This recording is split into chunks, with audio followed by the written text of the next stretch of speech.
Welcome to the Bloomington Rotary Club's weekly celebration of service for April 27th, 2021. I'm your current president, Ashley Wesley. Thank you for being here. Natalie, please show the flag for 15 seconds of respectful silence. We ask that you remain on mute and take this time to personally reflect.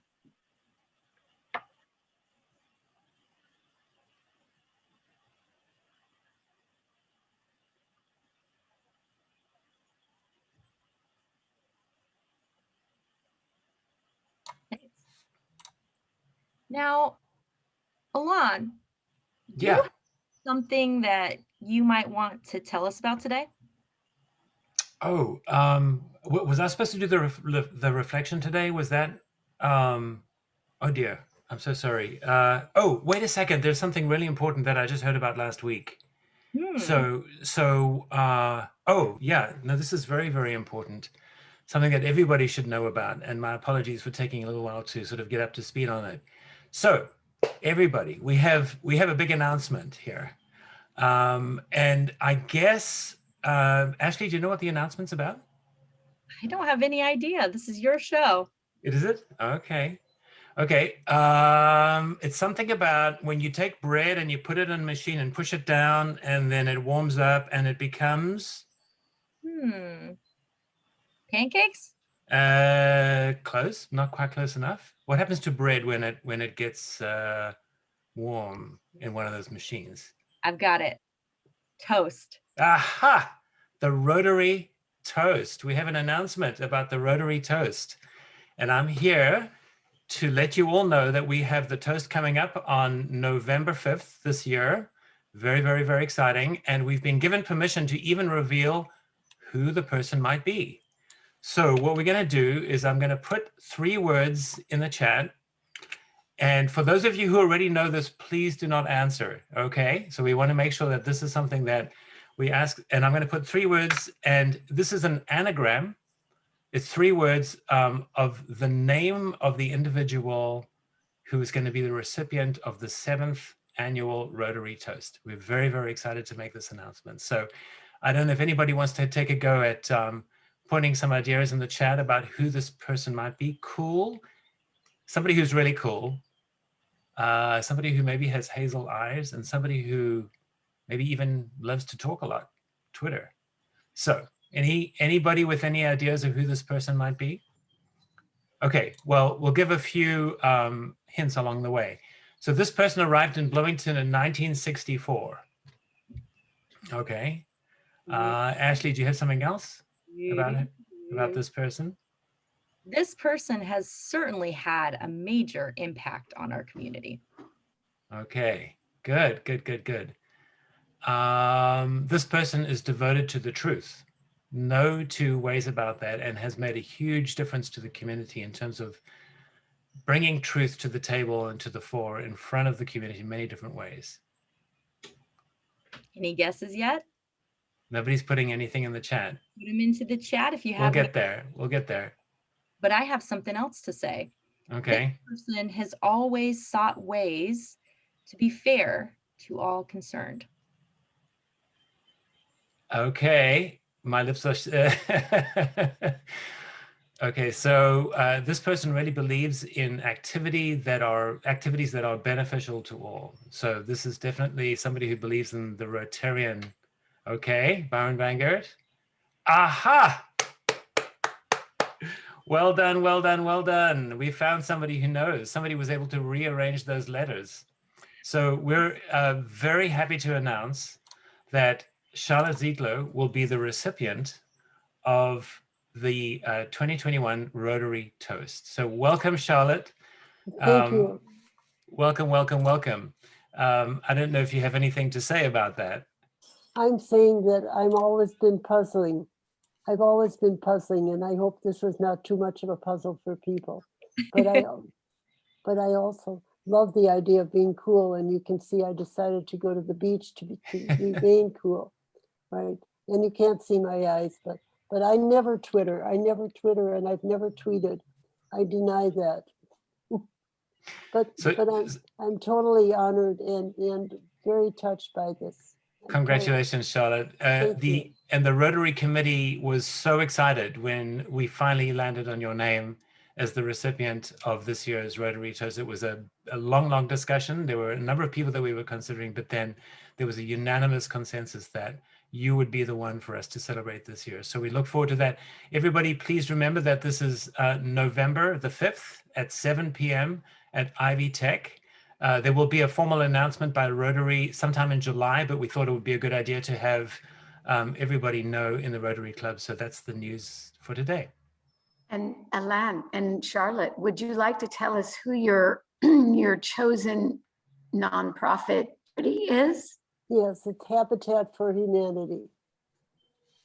Because I think we're talking about homeless, working with homeless, that's one of the major solutions. That's really great. Well, congratulations, Charlotte. It would be Thank you. wonderful to hear the round of applause, and hopefully this will be something that we can celebrate in person, but there's going to be a mixture of in-person and online opportunities for anybody who wants to participate. Okay, so I'm looking forward to being there, wherever it is. Exactly. Good. Yes. Thank you so much. You're welcome. Thanks, Ashley. Congratulations, Charlotte. You're funny. Okay. It got Martha to leave the room.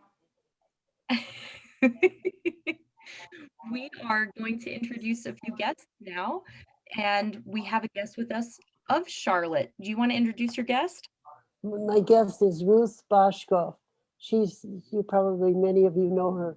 She taught children's music at St. Charles School, and she ran the University Children's Choir for quite a while, and she's a special. She taught my children the Orff Kodai method of percussion when they were very small, and I think it really prepared them to understand music. And her husband is a deceased professor from the law school, dearly loved. So she's really interested in politics too. So I invited her to be my guest today. Thank you. Well, welcome, Ruth, and we hope that you'll come back and join us anytime.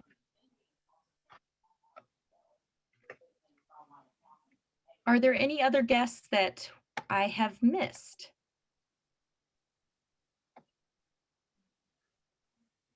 Anyone? Okay, well, welcome again, Ruth, and we hope you'll join us again someday very soon. I see Dan and Sharon Wiseman. Oh, there we go. Thank you, Sarah. Hi, guys. Welcome, Dan and Sharon. Thank you for joining us today. Okay, our producers are Natalie Blaze, Michael Shermis, Sally Gaskell, and Aaron Davis. Thank you so much for making this all run so smoothly. And our roundabout reporter is Sarah Laughlin. A few birthdays: John Vanderzee is tomorrow, and Art Lots is May 3rd.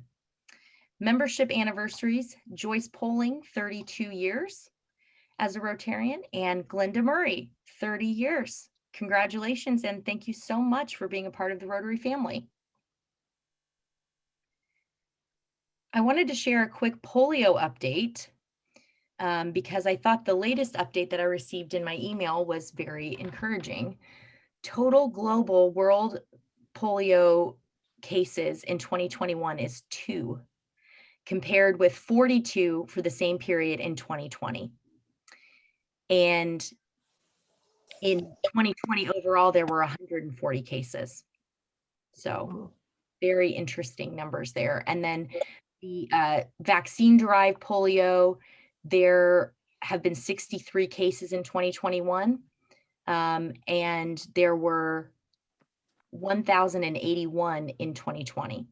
So we are on track to have significantly lower numbers, and I thought it was something to celebrate. Good. One of our main causes that hopefully will go off of our cause list and we can move on to something else as that becomes eradicated. So we have a few announcements to make. Solidarity Sleepouts coming up this weekend to support A Friend's Place, and Rotarians Von Welch and Trent Deckard are participating. So if you'd like to support the cause, I don't know if our link will make it in the roundabout in time, but I think that we'll be able to get that out to you. to support, but you can also just Google it and find it very quickly. And a couple volunteer opportunities that I came across this week to share. Beacon Winter Shelter is looking for more volunteers. We'll include that in the roundabout as well, but they're looking for shelter monitors, people to help with laundry and meals, bring evening meals, and more. So you can find those opportunities and we'll list them for you to see. My Sister's Closet is looking for regular store staff volunteers. I saw this in the volunteer network, and so Sandy, I'm sure can confirm that for us, but Tuesday, Wednesdays, Thursdays, Fridays, and Saturdays when they're open, they're looking for volunteer, and you know what to do. But we will list the information in the roundabout as well. Community Kitchen also has every first Friday of the month starting May 7th, they'll need 3 volunteers for the 11:30 to 1:30 time slot. I thought it would be a good opportunity for us to take some of those. So it's help with meal prep and backpack preparation and meal service. We will include that opportunity for you as well. All right, without further ado, who's happy? Let's share some happy dollars for Teachers Warehouse. Well, I can't help but be happy. So I will pledge, I will put some money in Teachers Warehouse, $10. Okay? Thank you, Charlotte. All right, yes.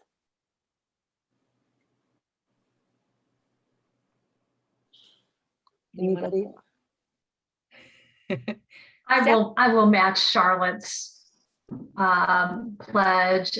Charlotte, I'm so happy for you. This is a wonderful recognition for you being our toast honoree. So my $10 is in honor of you. Thank you. Fantastic. And I'm going to put another $10 in for that, since Charlotte was introduced me to Rotary many years ago, and then finally was the one who coaxed me to join. So thank you, Charlotte. Thank you.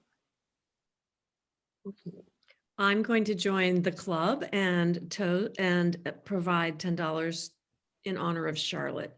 And I hope that Charlotte and everybody else, as many of you who are interested in hearing live music, imagine that, will join Voces Novae out somewhere on the Beeline Trail Monday of next week, somewhere around 7 p.m. You can check our Facebook page for more details. We're actually going to be performing maybe 15 or 20 minutes worth of music. And we can't wait to share that with you. Yippee. Yay. Actually put me in for $10 too for Charlotte. I think this is really exciting. Thank Great. you. Thank you, Kate. $10 for Charlotte. Very exciting. Thank you. Thank you. Me too. Very Thanks, Charlotte. Me I too. add Me $10. too. Well, there are 47 of us, so that means we could Yeah. times that by 10, right? Me too. Put me in for Charlotte.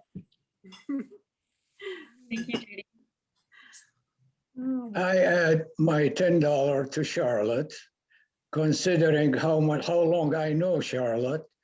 And those of you who did not read her book yet, please do. And I was hoping that Elan stick the title of author next to her qualification. Thank you, Charlotte. Thank you.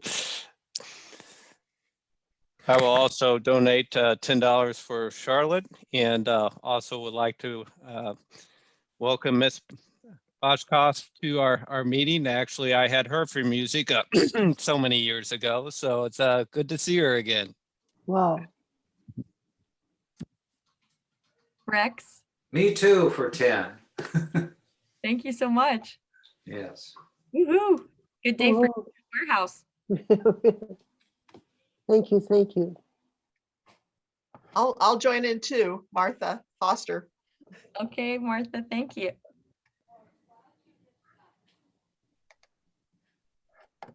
All right. Raj, we didn't want to list author as one of the clues because we thought it would give it away too quickly. Okay. We really had to limit our clues completely because it would have given it away pretty quickly. So I'm glad that Byron got it so quickly so we didn't have to give too many vague clues. That was Okay. funny. Thank you. Can we do one more? Yes. Okay, I'm doing $10 for Charlotte, but we're putting a spin on it. In the last couple of weeks, I've been talking to IU School of Medicine about featuring a new book reading for women who are movers in politics, and they were going to be reading the woman who put light on the Flint project for the water there, but now I think they're going to be reading Charlotte's book. So that's my big $10 announcement. Thank you, Sandy. Okay, well, thanks everyone. That was wonderful Happy Dollars. Thank you for sharing in our joy over Charlotte's selection as our toast honoree. Thank you. And now we'd like to introduce our speaker. So Steve Moberly. And Steve, you're on mute.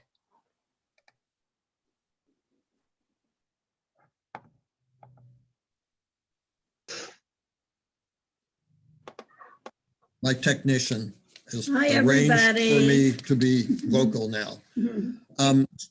Today is Judy Schroeder's program, but Judy could not be with us due to conflict in her schedule. So she's asked me to introduce our speaker, who is certainly no stranger to many organizations in Bloomington and Monroe County.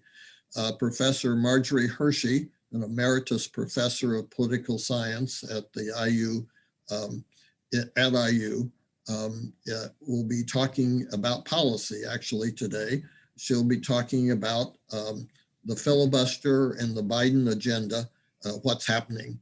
Usually she's talking about elections, but this is the 1 year out of 4 in Indiana when there are no elections. And what a blessing that is, that we don't have to hear on radio and television the catastrophic events that will happen if so-and-so is elected or if so-and-so is not elected.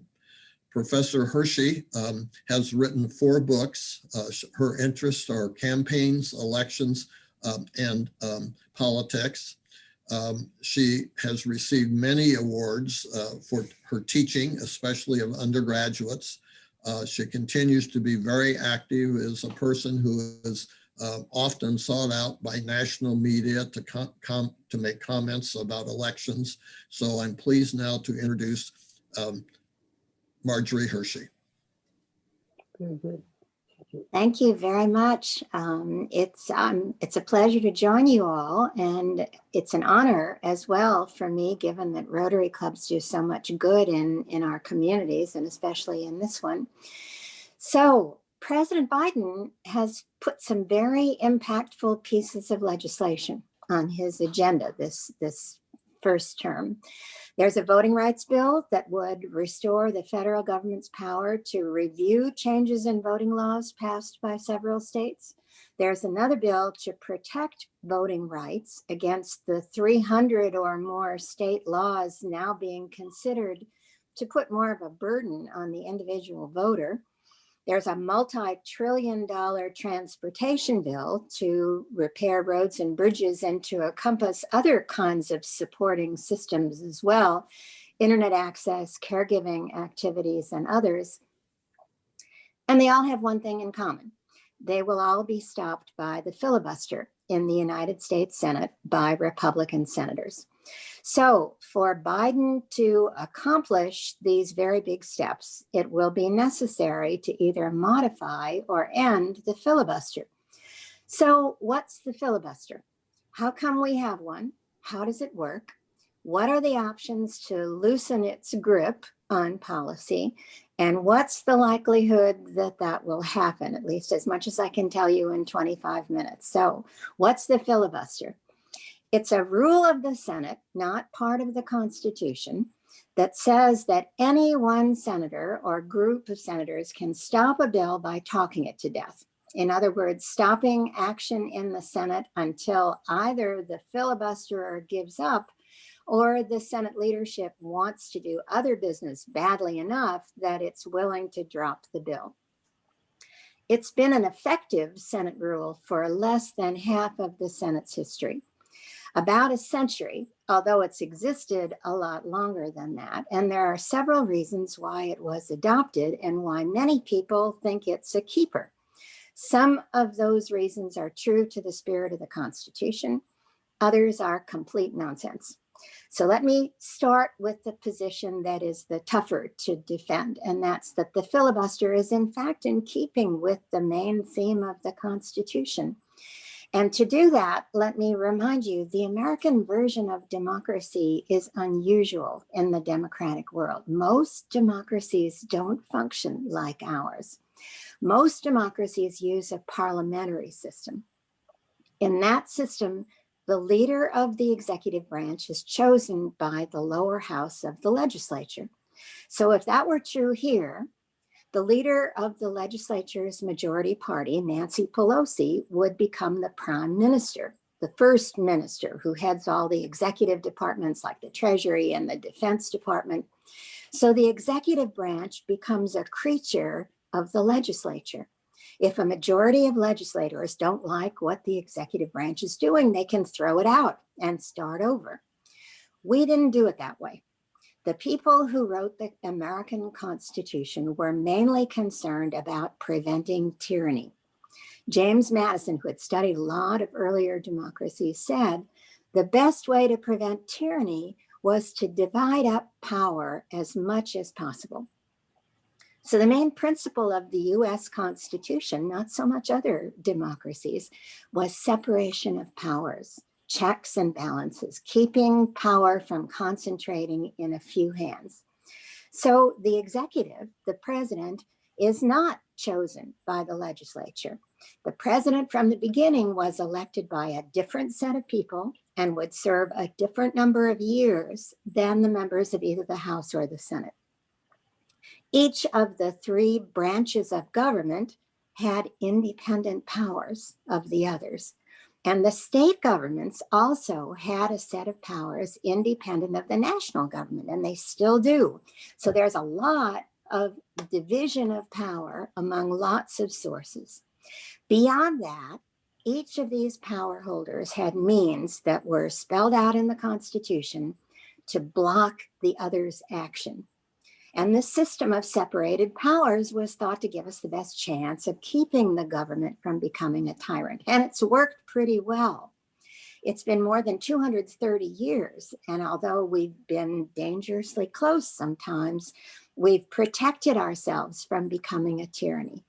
When you look at other nations, that's a darn good record. It's also, as I'm sure you've thought of by now, a great way to keep anything from getting done. That's especially true because we are a very diverse and a very populous nation. If we all had the same needs and held the same views, we'd agree on whether or not, for example, we needed a national healthcare system.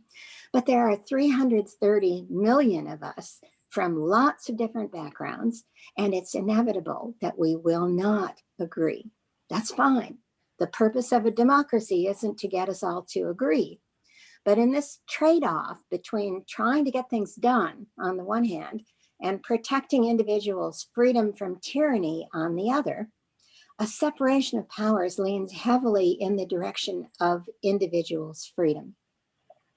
When you have all these different power holders, legislators, presidents, judges, governors, mayors, we elect more officials than any other democracy, then you've got to find some way to get several of these power holders to work together in order to make change happen. But in our system, it's intentionally a lot easier to block action than it is to make action happen. And that's especially true in Congress. There are a whole series of rules that make it easier for the minority to block action by the majority. That's worked in favor of different parties at different times. Right now, it works in favor of the Republicans who do not hold the White House and the two branches of Congress. The Senate, in particular, is designed to give some minorities, and by that, I just mean those not in the majority, whatever their race or their views, more clout than they would have otherwise. As you know, the Senate overrepresents states with smaller populations because they get 2 senators just like the big states do. So the 580,000 residents of Wyoming are represented by the same number of senators as the 40 million people of California. And today, most of those small population states are Republican dominated. So in the current US Senate, which is tied 50-50 by party, the 50 Democrats represent 41 million more people than the 50 Republicans do. And even in the House, Democratic candidates, because of gerrymandered congressional districts, need to get somewhere around 54-55% of the national popular vote if they're going to get 51% of House seats.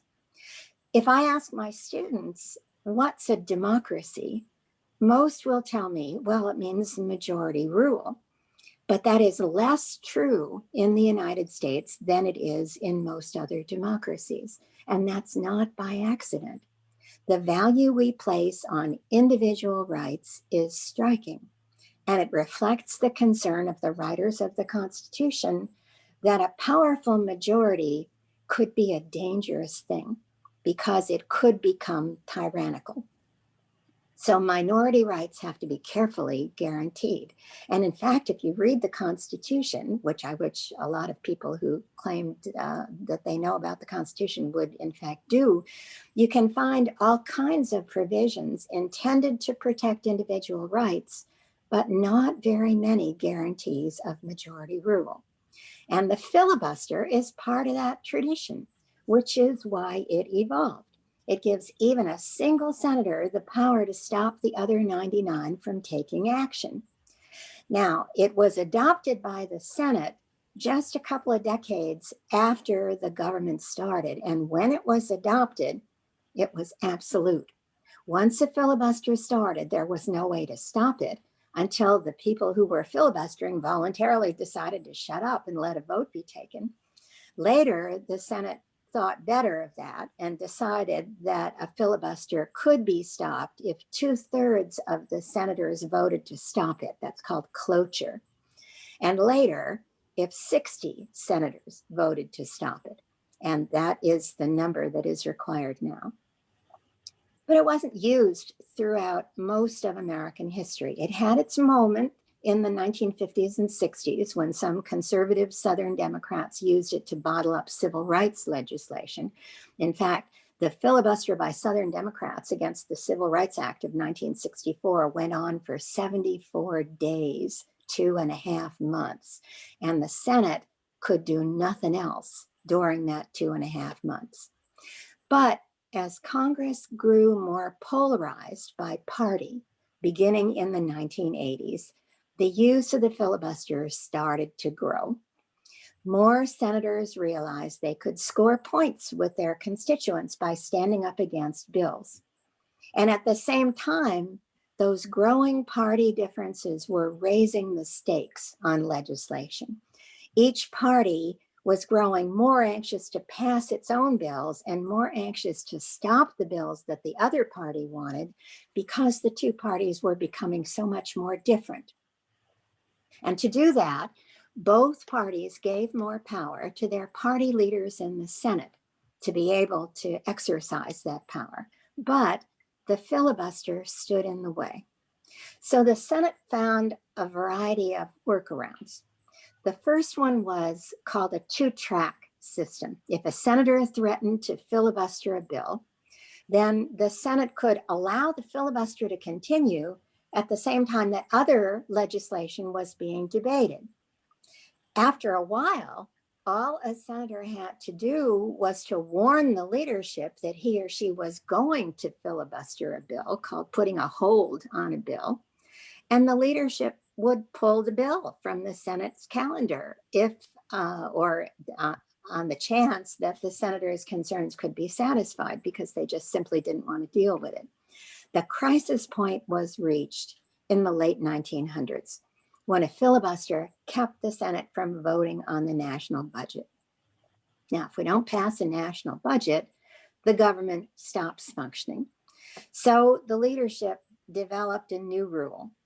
Budget bills can't be filibustered. Only a simple majority of 51 votes out of 100 were needed to pass the final version of the federal budget. And because this involved reconciling the Senate's version of the bill with the House version, it's referred to as reconciliation.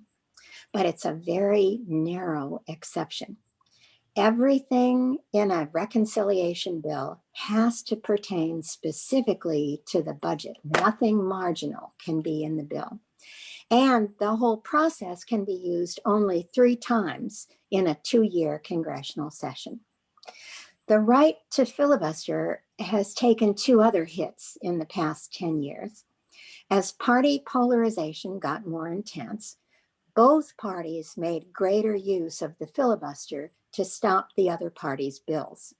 When the Democrats controlled the Senate and the Republicans were filibustering President Obama's nominations to federal courts, the Democratic Senate leadership rammed through a ruling that the federal nominees, except for the Supreme Court, could not be filibustered. They only needed 51 votes. Then, when control of the Senate passed to the Republicans, the Republican leadership rammed through a ruling that Supreme Court nominees couldn't be filibustered either in order to get President Trump's Supreme Court nominations confirmed. So how did the leaders accomplish this? Because adjustments to the filibuster are a matter of procedure, not of substantive issues. So according to the Senate's rules, procedural matters require only a majority vote, 51 votes. In each of these cases, when this happened, the other party called these moves the quote nuclear option, arguing that if you ram through these exceptions to the filibuster, that would lead to completely blowing up the relationships between the 2 parties in the Senate. But since at that time, there were almost no relationships left between the 2 parties in the Senate, that threat didn't amount to much. So you're probably thinking, if a procedural bill requires just a simple majority and it can't be filibustered, how come the Democratic Senate majority doesn't just vote to abolish the filibuster? The Democrats do have 51 votes, counting the vice president who breaks ties. The problem is, not every one of those 51 Democratic votes is willing to abolish the filibuster. 2 of them in particular, Joe Manchin of West Virginia and Kyrsten Sinema of Arizona, have stated publicly that they do not want the filibuster to be eliminated. And given the current party polarization, eliminating the filibuster won't get any Republican support either. Party line votes have become basically the rule in the US Senate. So what's the reasoning of the people who want to keep the filibuster?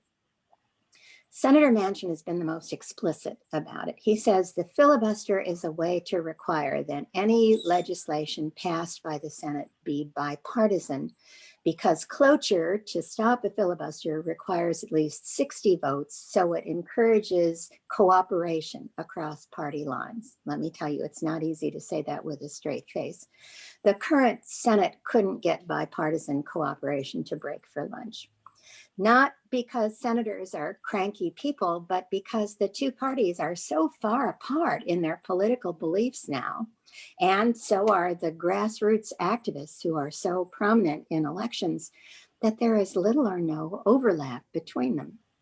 Another reason why some people want to keep the filibuster is that clearly it's intended to protect the minority party. But every time a majority party is in the Senate, it knows it may not hold that majority for long. And when it's back in the minority, it may need the filibuster to block the legislation that it opposes. One writer said in the Washington Post yesterday, Democrats should take stock of everything they delayed and derailed under Trump because of the filibuster, and then imagine all that and more being enacted by a simple majority vote when Republicans regain control of Congress and the presidency, which they eventually will. We are so evenly divided by partisanship now that it's hard for either party to put together enough of a majority to abolish the filibuster, and hard for either party to imagine that it's going to hold the majority forever. So how come many people want to get rid of the filibuster? The main argument is it's an opportunity for a relatively small minority to throw a monkey wrench into the workings of Congress. And these folks also make the point, which is accurate, that the writers of the Constitution didn't want it.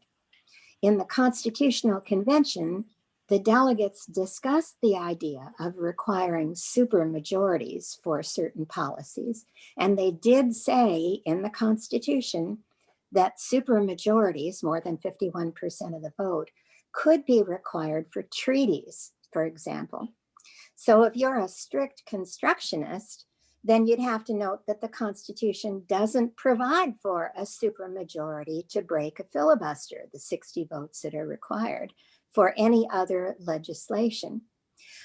But we found that strict constructionists can sometimes be strict constructionists for some purposes and not others. So, short of abolishing it, what are the proposed reforms? The most minimal reform is to go back to what's sometimes called the talking filibuster, that you actually have to stand up in front of the Senate like Mr. Smith goes to Washington and keep talking. And this is equally important, if not enough of your party colleagues are sitting there in their seats in the chamber throughout the filibuster, the other party can ask for a quorum call and force members of the filibusterers' party to come back to the Senate, even at 3 o'clock in the morning or when important committee hearings are being held. And that would certainly make it harder to filibuster, would certainly make it a lot less popular among senators. The most effective reform would be to expand the exceptions, to follow the President of Reconciliation, which accepted the federal budget from filibusters. So it might be argued that other vital issue areas couldn't be filibustered either. For example, bills pertaining to voting rights.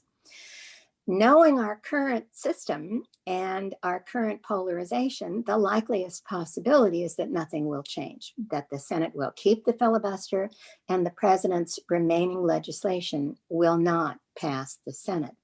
So in the short run, keeping the filibuster gives an advantage to the Republicans. That's especially true with regard to the voting rights legislation that Congress is considering. That bill would prevent a lot of states, virtually all of them Republican-dominated states, from making it harder or less convenient to vote.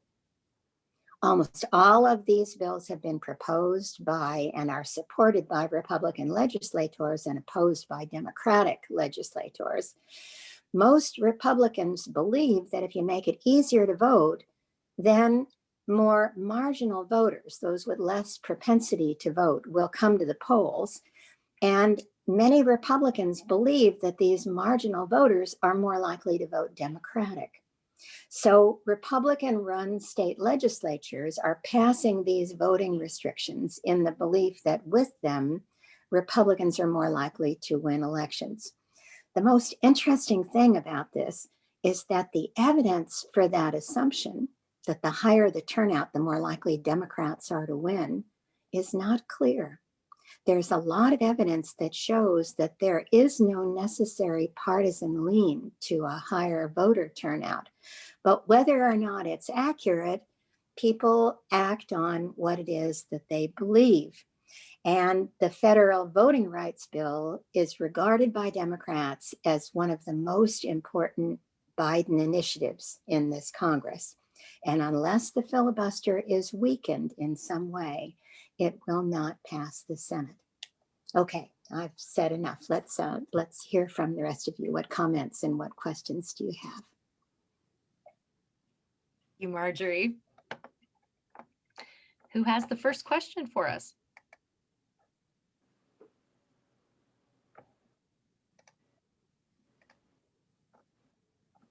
This is Jim Jessen. Can you hear me? Yes. In my lifetime, our country is as polarized now as I have ever seen it. And you mentioned that in your presentation. Do you agree that this is one of the most polarizing times in our society, and to what do you attribute it? Okay, thank you, Tim. Yes, there is no question. In fact, we can quantify that, which political scientists have a tendency to do. We are more polarized now than we have been at any time in 100 years. This is a remarkably polarized time.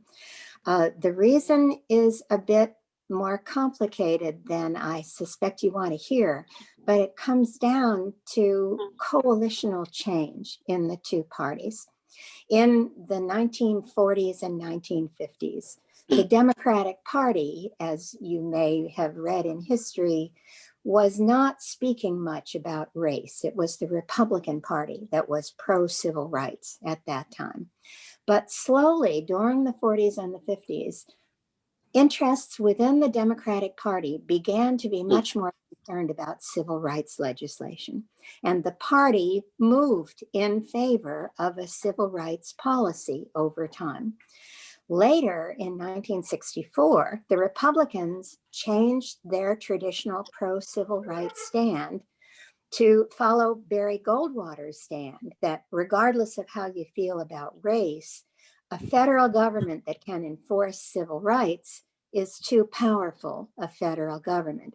So conservative Southern whites who had almost genetically voted Democratic over time suddenly began to see that their Democratic Party was speaking in favor of an issue that they didn't agree with, and that the Republican Party under Goldwater was offering them an alternative, a way to say civil rights is bad policy and we should leave it to the states. Over time, that caused a pulling apart of the two parties' coalitions. Prior to that time, the Democrats included conservative white Southerners as well as lots of liberals. The Republicans included liberal Northeastern Republicans as well as Western conservatives. Now, the conservative Southern Democrats switched sides slowly, took a long time, almost 50 years, and moved into the Republican Party.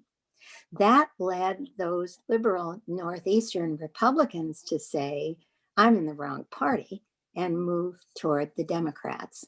So whereas in the 50s, we had an overlap between the two parties. If somebody said, I'm a conservative, you really couldn't guess very easily whether they were a Democrat or Republican. Now, progressively, if somebody tells you I'm a conservative, there's no doubt what party they're a member of. They're not going to be a Democrat. That was the key to the movement of the two parties. And it's difficult to see it ending or changing anytime soon. Thank you. Isn't that what Lyndon Johnson predicted? It was exactly what Lyndon Johnson predicted. He said when he signed the Civil Rights Act, I have lost the South for the Democrats for a generation. The only thing he got wrong was that it lasted longer than a generation. It still continues. You might wonder why the Democrats included conservative Southern whites to begin with, but that was really more a historical result than anything else. And as politics became much more contentious recently, the distinction between the two parties is so clear these days. Some of us who remember the old party system that had a lot of overlap might miss that. But in fact, there is very little that the two parties agree on substantively on issues. And that means compromise is really tough. We're also increasingly emphasizing terribly difficult symbolic issues on which it's harder and harder to compromise, where we end up talking about one party says the other party is going to take away your beef. You know, it's very difficult to discuss these kinds of issues in a more even New Deal way that says, okay, you guys want $1 for this, we want 50 cents, let's settle on 75. What role have labor unions played in this? A decreasingly small one. Yeah. It's labor unions, as you know, have declined to the point where only between 10 and 11% of American workers are now unionized. Yeah. And more than half of those are government workers. Unions have successively lost in public policy debates so that it's become harder and harder for them to organize. And unions have been the main support of Democratic Party organizations Yes. locally for really as long as unions have existed. So the loss of power of labor unions has been a major factor in Yeah. the change in the Democratic Party's fortunes. Marjorie, I'd like to play devil's advocate. To what degree do you think Americans see the debate over the filibuster as an arcane issue? Oh, I think if you were asked the average American, what's the filibuster, they would probably tell you, say what? You know, who cares? This is one of those inside baseball things that Congress members fight about because it's a lot easier for us, and especially for people who don't have a whole lot of formal education, to perceive politics in their own terms as being like bullies fighting in the playground, or people who are very esoteric and not interested in the common people. These perceptions are really pretty simplified, but when you don't know very much about how it is that politics works, it's easy to kind of fall back into them. So most people really don't have a clue what the filibuster is and probably couldn't care less about it. That's one of the reasons why it becomes particularly a challenge for Democrats to muster support to end the filibuster, because it is arcane. And there was a time a while back when I think it was the Brennan Center for Justice made up a short film that was about the filibuster that had a central character whose name was Phil Buster. His first name was Phil and his last name was Buster, and tried to explain it. And I'll tell you, I had people following it, and and they pay me to do this stuff, you know.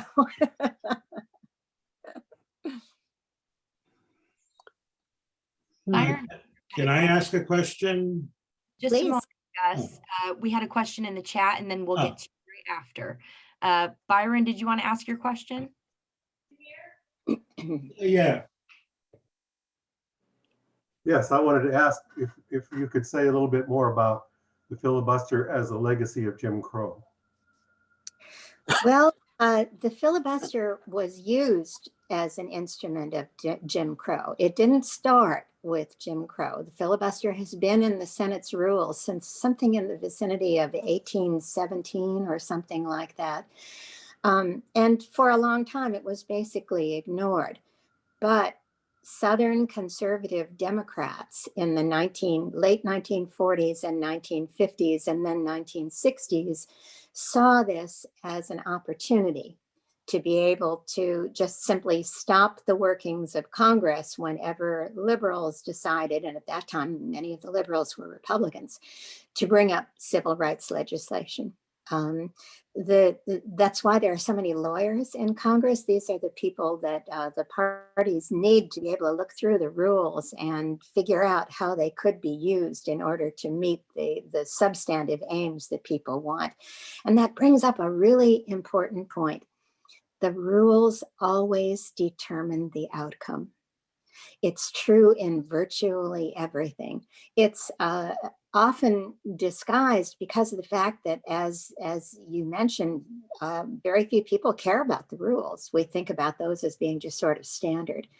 But as Congressman John Dingell once said, give me the chance to make the rules and you make the policy, and I will, and then you can insert the expletive of your choice, you every time. The existence of the filibuster has made possible a lot of anti-majoritarian policy. Thank you. Sure. I have a Just question. a moment, Charlotte. Gus Chikalis is next. That's fine. Yeah, I have a question. How much of the polarization is a result of social media, spin doctors, what have you? I'm thinking the selling of the president, 1968. Issues no longer matter. It became a marketing campaign, an image campaign. Nixon didn't win because of any issue. It was his marketing people. I mean, Reagan had nothing more than an image that he sold. It's, yeah, my fear is people no longer consider the issues. They consider the personalities. It's the persona that matters. It's an image that's being projected on endless TV ads, endless social media posts. You know, the issues, most people don't even know what they are. Or if they do, they really don't care. There's siding with the personality of the person that's putting forward those issues. Am I, okay, did I explain that? Yes, you certainly did. Let me just caution you a bit. I think that we've become much more attuned to spin and to constructed explanations that are intended to get across the viewpoint that the person who explains them wants us to hold. We've become much more attuned to that because of stuff like the selling of the president. Marketing has always been there. You know, Honest Abe, the rail splitter, that was really quite a long time ago, and it didn't start with him either. I think it's important for us to keep in mind that although a lot of people don't really know squat about the substantive details of issues, there nevertheless are an awful lot of kind of underlying issue orientations that people do have. A lot of people are increasingly identifying themselves with conservatism and liberalism and can, at least in a very rudimentary way, explain what those mean. That liberals want change and conservatives don't want change. That's kind of minimal naturally, but we find generally in political science research that what is emphasized by the people in power tends to then be emphasized by the rest of us. At times when there are very few substantive issues being discussed, a lot of personality factors and image factors come into play. At times when the debate is more substantive, then these kinds of not necessarily detailed issues, but concerns about conservatism and liberalism come more into play.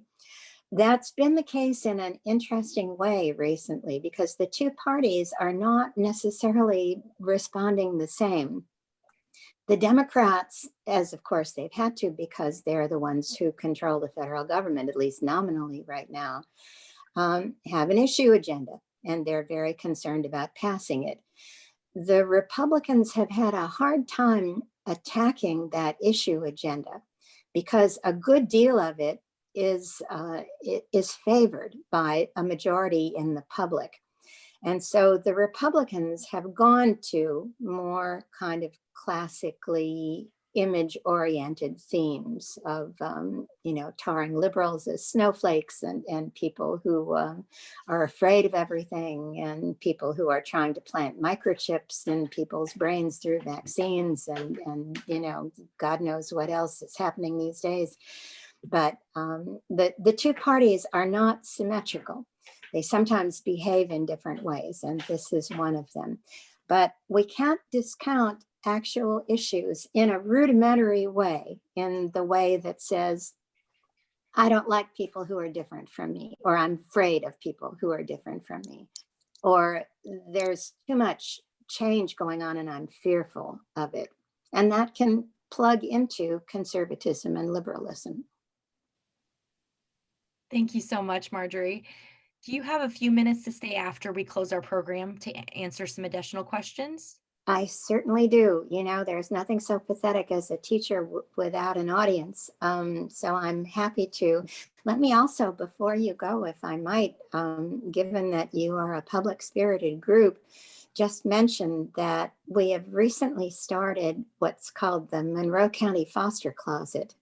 This is a group that is taking donations of clothing, baby equipment, toys, bedding, and providing them for free to local foster families and kinship adoptive families. Mm-hmm. What we're looking for now, especially, is a place to be. We have our basements, and that is the Monroe County Foster Closet at the moment. It's been very difficult to find any kind of place since we are without funds.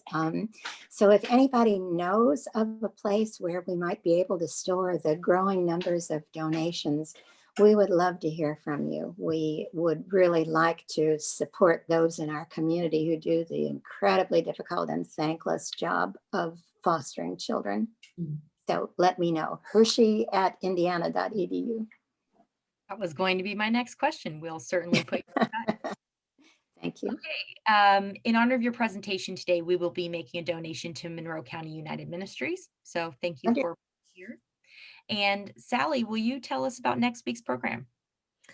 Yes, next week is a true highlight of our Rotary year. We'll be presenting the high school scholarships, hosted by Scholarship Chair Matt Stitzinger. Thank you. It's always one of my favorite programs, so I hope that you'll join us.